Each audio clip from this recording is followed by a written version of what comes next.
Fandom Arcade. Ready? Start. Welcome to Fandom Arcade. Welcome to Fandom Arcade, where the points are made up and nothing matters. So Dan, do you know what we are playing? I actually really don't understand what I like. You've told me a little bit about it. I don't know what we are playing though. So we are playing Jangly Bones Robot, the game. Yep. A favorite Also known as Grow Home. a favorite of Captain Drunken Nonsense. Yep. Starring Bud. So Bud is very Wall-E-esque in adorableness levels. Yep. Yeah, so this is a game. We recently played Abzu. Yep.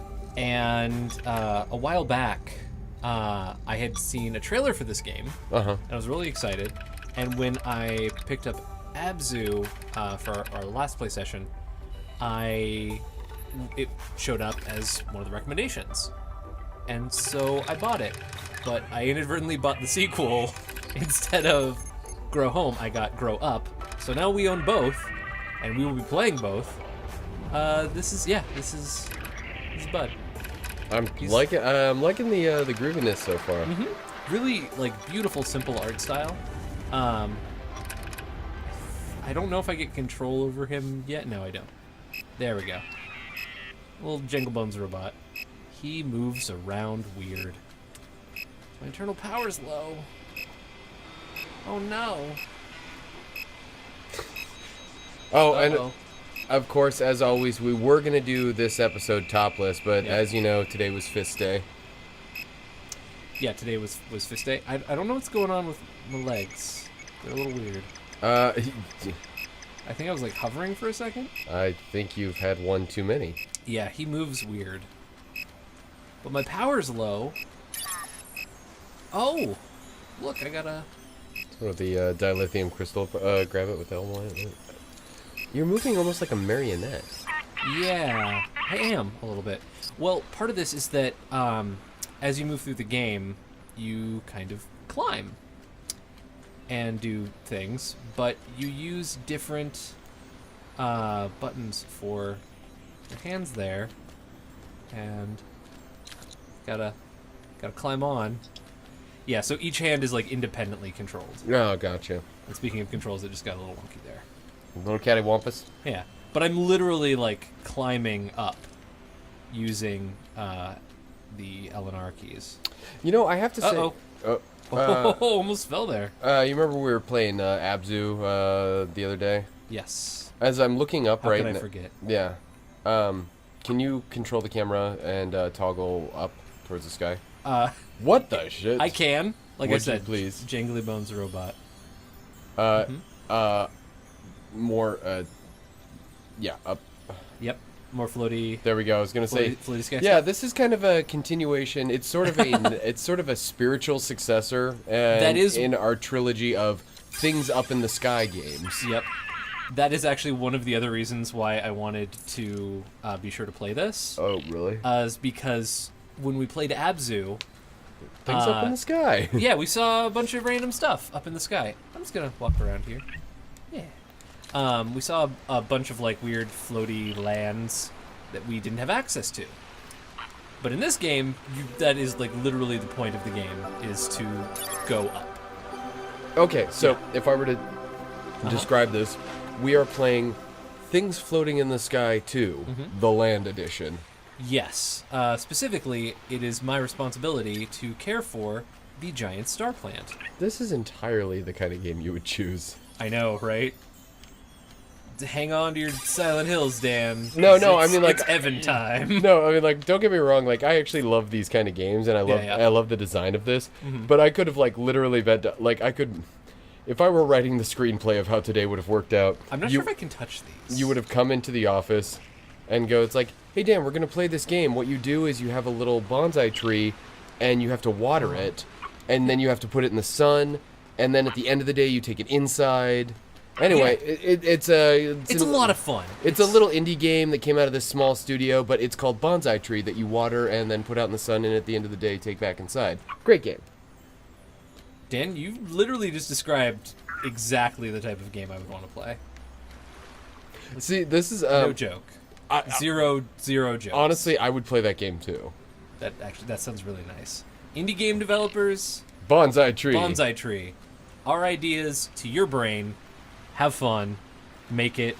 I will play it. But this is also one of those things like when I, Dan will barely tolerate me playing it. Yeah, I like the game. I just hate you. Yeah. But like a Is this game. a thing I can do? Game like that is almost kind of like the kind of game that's like, when I talk to my mom about gaming and everything, she comprehends the story structure of things like Silent Hill, Metal Gear Solid, and everything like that. So if I describe to her a game like this, it's like, yeah, no, then you have to water your plants, and then you. Then you're done watering your plants, and then you get then once you water the plants, it makes a butterfly, and if you get 7 butterflies, then you have a nice ring of butterflies floating around you. Yeah. My mom was like, I have no idea why modern games exist. There's no point to it. Also, my mom used to be a professional landscaper, so it'd be one of those things. She was like, I'm gonna play a game where I water fucking plants. I thought I got away from that. I thought I kicked that life. Thought I kicked that habit. So one of the things I do know from this game is that there are kind of weird hidden areas that have more like fuel crystals and stuff. Gotta have the fuel crystals. Which can often be like peculiarly placed like on the underside of cliffs, requiring you to like do actual like serious mountaineer climbing techniques. With a drunken marionette. With a drunken robot marionette. Yay! I don't know what that was. I was gonna say, it's like... Hold on. What happens if I Jangle Bones drop that guy off the cliff? Whoa, Yeah, nope, now I'm dropping off the cliff. See, this is like one of those things, like if someone said, oh, what kind of engine was it made on? It's like, it's the Unreal Engine that got up at 4 a.m. and tried to get a glass of milk. That's how I would describe looking at this. It's actually Unity. Created in Unity. With So, whoa! Yeah, it is very easy to strangely nauseating. Yeah, it is very easy to fall off a cliff. Okay, so with this, Said my Scoutmaster. I can hold on. Deploying so triangle button. Do I grab it? Yay! Now I got a fall flower. Okay. So let's see here. Let's just do a normal hop. And a little normal hop. Whee! Oh, hey, you want to Gotta know a fun fact? Dan, always. Fun As facts. we are shooting this episode, a movie that I worked on is premiering tonight. Really? And Yeah. we're missing that? I wanted to play video games. Okay. That's fine then. No, I did part of the voiceover and some of the actual hosting. Oh, wow. Documentary called Haunted Sonoma County about all the haunted areas in Sonoma County. Well, that's exciting. Yeah, it's playing tonight at the Sebastiani. Dude, that's phenomenal. 2 showings, because the first one sold out instantly. Well, dang. That's awesome. I know, when I actually saw the rough cut and I saw Oh, wow. That's awfully floaty. Like, that disobeyed all physical laws. Did you just quote Spider-Man? What? No. Did I? Probably. Can't get quotes past me. If I did, it was actually inadvertent. What was the line? Oh, when he's talking about the shield. Oh. That thing obeys no laws of physics. Yep. That is correct. Oh, dude, I am so excited for Spider-Man Homecoming. Oh, absolutely. Dude, so Spider-Man. Tom Holland. Spider-Man. Tom Holland, Spider-Man, any Spider-Man. Spider-Man. Spider-Man. I am Why- a big fan of Ben Reilly or Miguel O'Hare. I was actually going to ask, what speaks to you about Spider-Man? Well, 'Cause Spider-Man is one of those, like those perfect, like, discussion topics, because Spider-Man is such a universally acknowledged character. oh yeah. It's interesting to see, like, what about him appeals to different people. Because there are many things to admire and respect or relate to when it comes I to would Spider-Man. say, in many ways, for me, I recognize Spider-Man as more relatable than admirable. Uh-huh. Like, of Agreed. Because one of the great things about Spider-Man, I thought this was always kind of cool, is that if you're talking about Peter Parker. Oh, which also, by the way, I just read Volume 1 and 2 of Ultimate Spider-Man with Miles Morales. Nice. I have read, I think, only the first volume, but I want to. Miles Morales is probably my favorite Spider-Man, actually. I can see why. I can absolutely see why. He's very near that for me as well.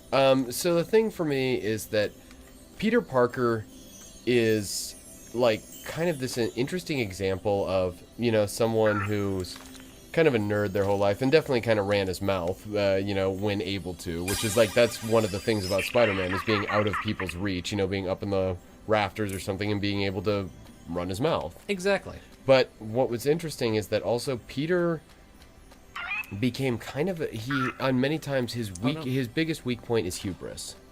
Absolutely. And he can really sort of be a douchey person, so to speak. And he's kind of this example, it's like, all right, let's give the uncool guy some coolness. And a lot of times he has ran away with that. Yeah. I think, it's interesting you bring up the running his mouth. And I always saw that, and Spider-Man psychologically is, different for every person. I think there's something about his character that appeals to different people differently. Why can I not jump across those rocks? I think with Spider-Man, though, it's kind of like, it kind of cuts down to this idea of, it's like either you see yourself as wanting to be him, or you can see something of yourself in him, or you can see someone more like him. Like, for me personally, I don't connect anyway with Peter Parker in the sense of it's like, I feel like I could be that or anything like that. I feel like him and I are two very different people. Okay. What? These controls are... Next time on Fandom Arcade. Are jingle jangles. Yes. Next time on Fandom Arcade, I'll get across that impenetrable 3 steps.